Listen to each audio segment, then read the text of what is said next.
કે દુનિયાની અંદર એનો ડંકો ખેતીનો વાગે છે, ઇઝરાયલનો.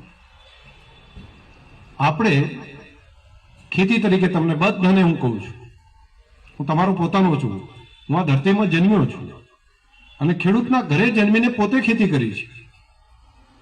તમને બધાને એવું લાગતું હશે કે શંકરભાઈ તમે અહીંયા ભાષણ કરો છો, પણ તમને ખેતીની શું ખબર? મને ખેતીના બધા કામો મેં જાતે રાંપલ્યું છે, મેં જાતે ખેડ્યું છે. મેં હોળથી પલાવ આપણે કાઢા છે ને, હોળથી કાઢેલું છે.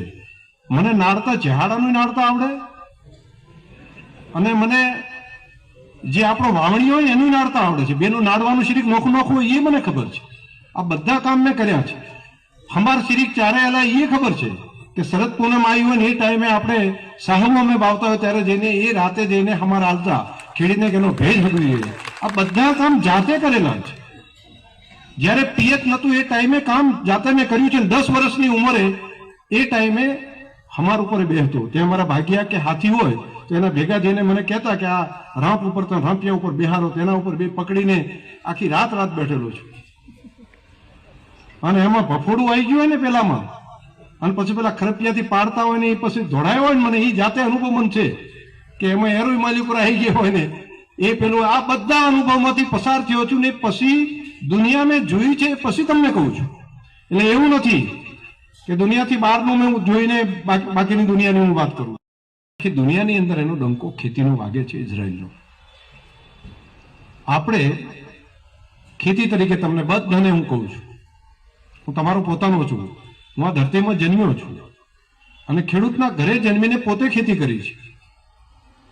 તમને બધાને એવું લાગતું હશે કે શંકરભાઈ તમે અહીંયા ભાષણ કરો છો, પણ તમને ખેતીની શું ખબર? મને ખેતીના બધા કામો મેં જાતે રાંપલ્યું છે, મેં જાતે ખેડ્યું છે. મેં હોળથી પલાવ આપણે કાઢા છે ને, હોળથી કાઢેલું છે. મને નાડતા ઝાડાનું નાડતા આવડે અને મને જે આપણો વાવણી હોય એનું નાડતા આવડે છે. બેનું નાડવાનું શરીક નોખું નોખું હોય એ મને ખબર છે. આ બધા કામ મેં કર્યા છે. હમાર શરીક ચારે આલા એ ખબર છે કે શરદ પૂનમ આવી હોય ને એ ટાઈમે આપણે સાહમો અમે વાવતા હોય ત્યારે જઈને એ રાતે જઈને હમાર હાલતા ખેડીને એનો ભેજ હગવી.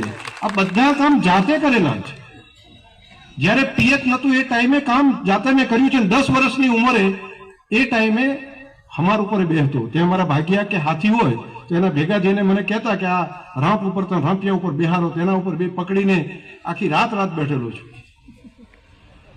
અને એમાં ભફોડું આવી ગયું હોય ને પેલામાં અને પછી પેલા ખરપિયાથી પાડતા હોય ને એ પછી ધોડાયો હોય ને મને એ જાતે અનુભવ મન છે કે એમાં એરોય માલી ઉપર આવી ગયો હોય ને એ પેલું આ બધા અનુભવમાંથી પસાર થયો છું ને પછી દુનિયા મેં જોઈ છે પછી તમને કહું છું.